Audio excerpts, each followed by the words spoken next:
Image కి తీసుకొచ్చేసారు మొత్తం మీద. యా రైట్, మళ్ళీ వస్తాను మేడం మీ దగ్గరికి. మనతోటి సుజాత గారు ఉన్నారు వైఎస్ఆర్ కాంగ్రెస్ పార్టీ నుంచి. సుజాత గారు గుడ్ ఈవినింగ్ అండి.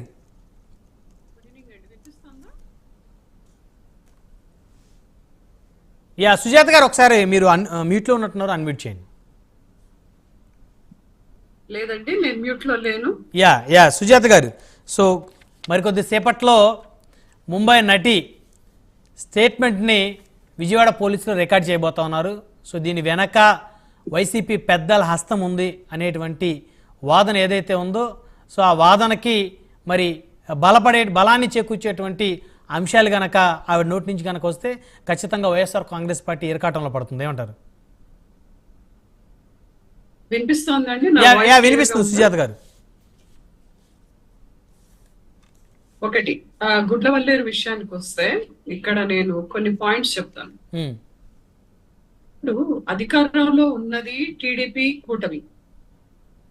ఈ 2 నెలల క్రితం నుంచి ఈ వ్యవహారం నడుస్తుందని స్టూడెంట్స్ క్లియర్ గా చెప్పారు. 2 నెలల క్రితం టీడీపీ అధికారంలోకి వచ్చింది. అక్కడ జరిగినటువంటి ఘటన వారం క్రితమే వార్డెన్ కి మేము చెప్పామన్నప్పుడు వార్డెన్ ఇంతవరకు ఎందుకు విచారించలేదు? నెంబర్ 1, వార్డెన్ ఎందుకు ఇంతవరకు విచారించలేదు? అక్కడ ఆడపిల్లలు, తెలిసి తెలియని పిల్లలు, ఆ పిల్లలు భయపడుతూ ఉంటే కొల్లు రవీంద్ర గారు వెళ్లకుండా హోంమంత్రి గారు ఎందుకు వెళ్ళారు? హోంమంత్రి గారు ఎందుకు వెళ్ళలేదు? కొల్లు రవీంద్ర గారు ఎందుకు వెళ్ళారు? ఒక మహిళగా హోంమంత్రి గారు, అనిత గారు వెళ్ళవలసినటువంటి బాధ్యత లేదా? ఖచ్చితంగా ఉంది. ఒక పోలీస్ కేసులోనే ఒక మహిళ మీద ఏదైనా తీసుకెళ్లవలసి వచ్చినా లేకపోతే ఏదైనా ఆధారాలు తీసుకోవాల్సి వస్తే మహిళా పోలీసుని పెడతారు.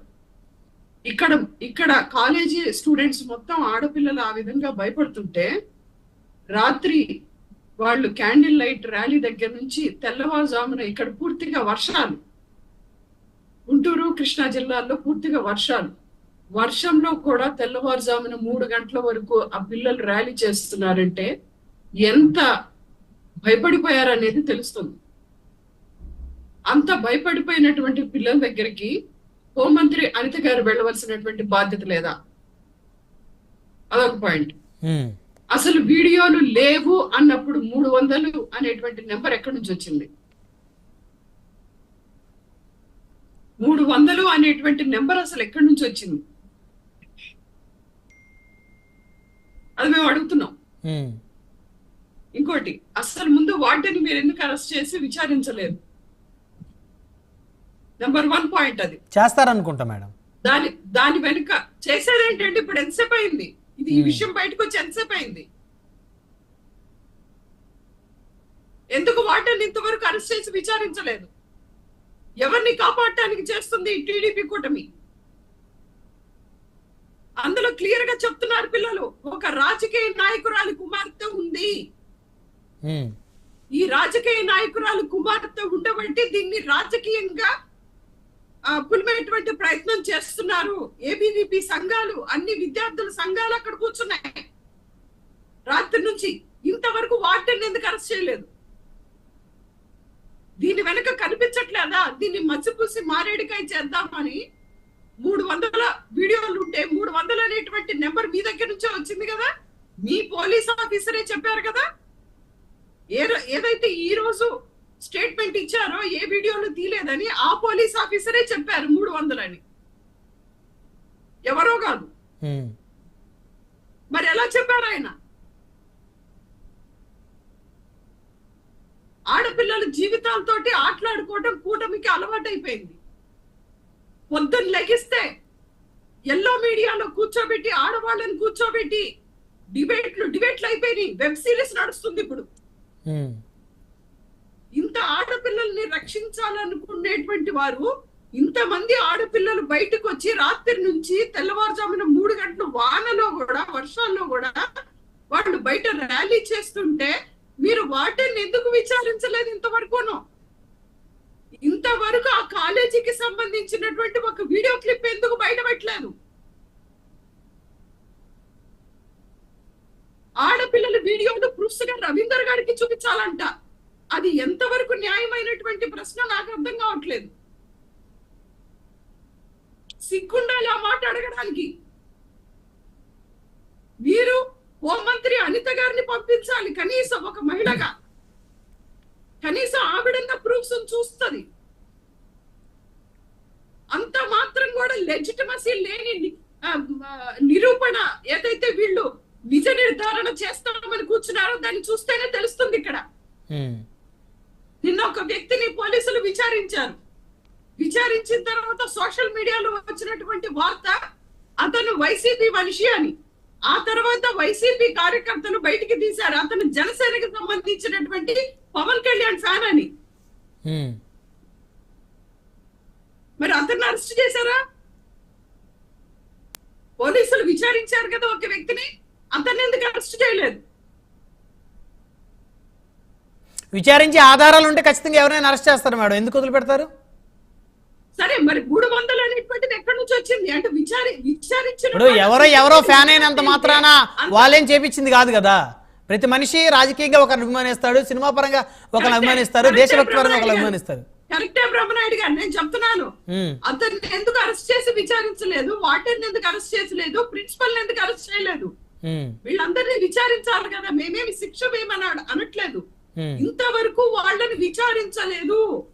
విచారించకుండా అసలు అక్కడ ఏమీ జరగలేదని చెప్పేటువంటి ప్రయత్నం వీళ్ళు చేస్తున్నారు కూటమి ప్రభుత్వం. ఇది కొత్త ఏం కాదు. వాళ్ళకేం అవసరం? 2014లో వాళ్ళకేం అవసరం మేడం? బ్రహ్మనాయుడు గారు లెట్ మీ కంప్లీట్ 2014లో చంద్రబాబు నాయుడు గారు అధికారంలోకి రాగానే సెక్స్ ర్యాకెట్ ఒకటి బయటపడింది. మీకు గుర్తుంది కదా, మీరు జర్నలిస్టే కదా. ఇవన్నీ కూటమి ప్రభుత్వంలో జరిగేటువంటి దరిద్రాలు అనేది ప్రజలందరికీ తెలుసు. చంద్రబాబు నాయుడు గారు ఏ ఆడపిల్లకి రక్షణ కల్పించరు, లోకేష్ బాబు గారు ఏ ఆడపిల్లకి రక్షణ కల్పించరు. పవన్ కళ్యాణ్ గారు డిప్యూటీ సీఎం గారు ఉన్నారంటే నేను ఆడపిల్లలకి రక్షణ కల్పిస్తాను అన్నటువంటి వ్యక్తి ఇన్ని అధికారంలోకి వచ్చిన తర్వాత నోరెత్తలేదు, నోరు పెకలటం లేదు ఆయనకి. ఏ ఒక్క అత్యాచారం మీద మాట్లాడలేదు, ఆడపిల్లలకు జరిగినటువంటి ఏ ఒక్క అన్యాయం మీద ప్రశ్నించలేదు. ఎందుకంటే ఆయనకి రావాల్సినటువంటి పదవి ప్యాకేజ్ అన్ని వచ్చేసినాయి. సో ఇక నోరు తెరవకూడదని నిర్ణయించుకున్నట్టున్నారు ఆయన. దిశ పోలీస్ స్టేషన్ దిశ చట్టాన్ని కూడా వీళ్ళు క్యాన్సిల్ చేశారు ఈ రోజు. ఇప్పుడైతే మేడం కాదంబరి జత్వాని ముంబై నటి ఎవరైతే ఉన్నారో వారి వెనక్కు ఇది అరాచకం చేసింది కూడా కూటమేనంటారా, లేకపోతే వైఎస్ఆర్సీపీ అని ఒప్పుకుంటారా? ఒకటి మీరు ఆడపిల్లల విషయం మీరు అంత హాస్యాస్పదంగా అడగద్దు. కొంచెం సోషల్ కన్సర్న్ ఉంటే చాలా బాగుంటదని నా ఉద్దేశం. సోషల్ కన్సర్న్ అనేది ఉండాలి ఆడపిల్లల విషయం మాట్లాడేటప్పుడు.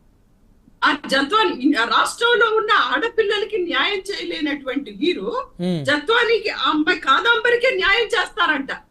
అసలు ఆ కాదంబరి ఎవరు? దాదాపు 50 మంది మీద ఫాల్స్ కేసులు పెట్టి ఎంతో మంది ఇండస్ట్రియలిస్టుల మీద అబద్ధమైనటువంటి కేసులు పెడితే అక్కడ బొంబాయిలో వెళ్ళి చూసుకోండి, గుజరాత్ లో వెళ్ళి చూసుకోండి. ఈ అమ్మాయి మీద ఈ అమ్మాయికి సంబంధించినటువంటి కుటుంబం మీద ఎన్నో కేసులు ఉన్నాయి. ఇలా ఇండస్ట్రియలిస్టుల్ని డబ్బున్న వాళ్ళని ట్రాప్ చేసి బ్లాక్ మెయిల్ చేసి వాళ్ళ దగ్గర ఆస్తులు రాయించుకుంటుంది అని చెప్పి ఈ అమ్మాయి మీద దాదాపుగా 50 కేసులు ఉన్నాయి. ఈ మహా మనిషిని తీసుకొచ్చి ఎల్లో మీడియాలో గంటల మాస్క్ వేసి వీళ్ళు చెప్తున్నారు. మాస్క్ ఎందుకు వేయాలంటే ఆమె ఏమన్నా లైంగిక దాడి బాధితురాలా? ఆమె నిందితురాలు. మాస్క్ ఎందుకు వేస్తారు ఆమెకి? ఆమె న్యాయం కోసం కావాలంటే ఆమెకి సంబంధించినటువంటి ఎఫ్ఐఆర్లు చూపించండి. ఆమెకి సంబంధించినటువంటి 50 కేసులు ఉన్నాయి వేరే రాష్ట్రాల్లో. అయినా మీరు చెప్పినటువంటి స్టోరీ ఏదైతే ఉందో, కథనం చెప్పారు కదా ఇప్పుడు ఒక దమ్ బిర్యానీ స్టోరీ ఒకటి చెప్పారు కదా. ఎవరు? కుక్కల విద్యాసాగర్ అనేటువంటి వ్యక్తి తన ఇంటిని ఆ అమ్మాయి పేరు మీద రాపించుకుంది అని. సో ఆ అమ్మాయి పేరు మీద రాపించుకుంటే ఇక్కడ నిందితుడు ఎవరు, బాధితుడు ఎవరు, నిందితులు ఎవరు? ఎందుకు రాశారు మేడం ఆయన? కుక్కల విద్యాసాగర్ ఎందుకు రాశారు ఆయన? ఎందుకు రాశారు మేడం? బాధితుడు అనేటువంటి వ్యక్తి కుక్కల విద్యాసాగర్ అని ఇక్కడ క్లియర్ గా తెలిసిపోతుంది. అవును మేడం, ఎందుకు రాశారు? ఆయన భయపడాల్సిన అవసరం ఏంది? ఓ అధికార పార్టీ నాయకుడు ఆయన పార్టీ అధికారంలో ఉన్నప్పుడు ఆయన పోలీసులను ఆశ్రయించకుండా ఆయన ఎందుకు రాయాల్సి వచ్చిందంటున్నా? సారీ బ్రహ్మనాయుడు గారు, ఒకటి ఫస్ట్ ఆఫ్ ఆల్ అతను వైసీపీ పార్టీకి సంబంధించినటువంటి వ్యక్తి కాదు. వీళ్ళిద్దరికి సంబంధించి పరిచయం 2009లో జరిగింది.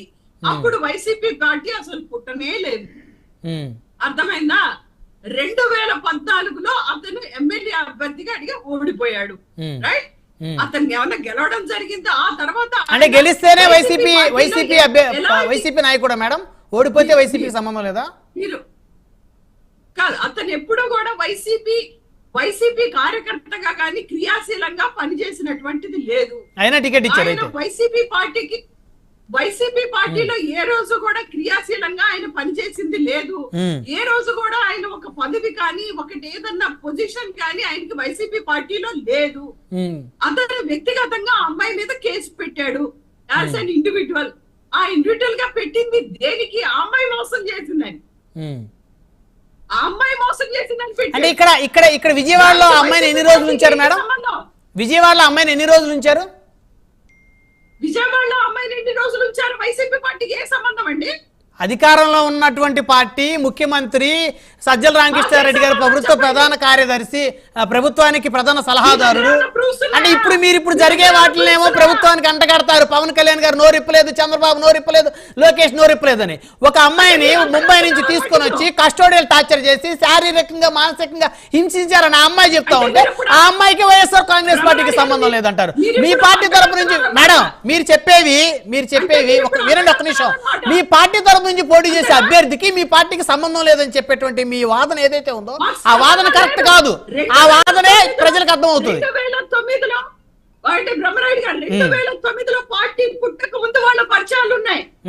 ఆ వాళ్ళ ఇండివిజువల్ పర్సనల్ ఇష్యూ ఇది. వైసీపీ పార్టీకి సంబంధమే లేదు. ఇంత సంబంధం ఉంది చూడండి. ఎవరు? పత్తిపాటి పుల్లారావు గారి భార్య పత్తిపాటి వెంకయ్యమ్మ కేక్ కట్ చేస్తుంటే ఐపీఎస్ లు ఐఏఎస్ లు అందరూ వరుసగా నిలబడి కేక్ కట్ చేయించారు చూడండి. దాని గురించి అడగండి, చెప్తాం. రైట్, మళ్ళీ వస్తాను మేడం. మీరు ఆ విధంగా వాడుకుంటుంది టీడీపీ ప్రభుత్వం పోలీసుల్ని ఆ రకంగా వాడుకుంటుంది.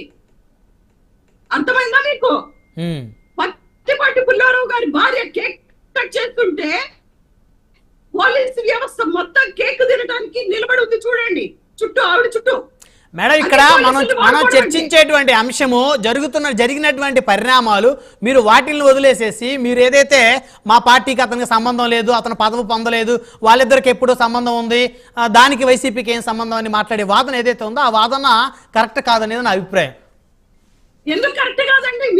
మీ పార్టీ తరపు నుంచి పోటీ చేసిన అభ్యర్థికి మీ పార్టీకి సంబంధం లేదంటే ఇప్పుడు ఎవరైతే దువ్వాడ శ్రీనివాస్ గారు ఉన్నారు ఆయనకి మీకు సంబంధం లేదా? అనంతబాబు గారు ఉన్నారు ఆయనకి మీకు సంబంధం, మీ పార్టీకి సంబంధం లేదా? అదేవిధంగా గోరంట్ల మాధవ్ గారికి వైఎస్ఆర్ కాంగ్రెస్ పార్టీ సంబంధం లేదా? వారు ఎవరికి సంబంధం లేదా? వారు ఎవరు ఎమ్మెల్యేలుగా గెలవలేదు కాబట్టి ఇక వారికి మీ పార్టీకి సంబంధం లేదైతే. బ్రహ్మనాయుడు గారు,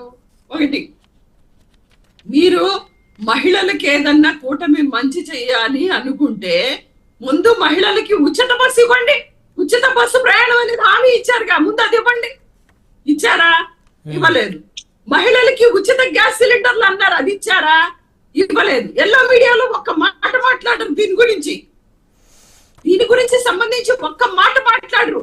మహిళలకి చేయాల్సిన పనులు ఒక్క మాట మాట్లాడరు. గాయత్రి గారు మళ్ళీ వస్తాను మీ దగ్గరికి. గాయత్రి గారు సారీ మాట్లాడు. సుజాత గారు ఒక్క నిమిషం. అనైతికమైనటువంటి రిలేషన్ మీకు కావాలి. సుజాత గారు రంకు వంకు మీద మీ టీవీలు నడుస్తున్నాయి. మీ పార్టీ అధినేత ముఖ్యమంత్రిగా ఉండి పక్కన వాళ్ళ పిల్లల గురించి మాట్లాడినప్పుడు మీలాంటి పార్టీలో ఉన్నటువంటి గౌరవప్రదమైన ప్రజలందరూ చూస్తా ఉన్నారు. మీ మీద మంచి అభిప్రాయాన్ని నిలుపుకోండి. ఆగండి మేడం, సుజాత గారు దయచేసి ఆగండి, మళ్ళీ వస్తాను. సతీష్ గారు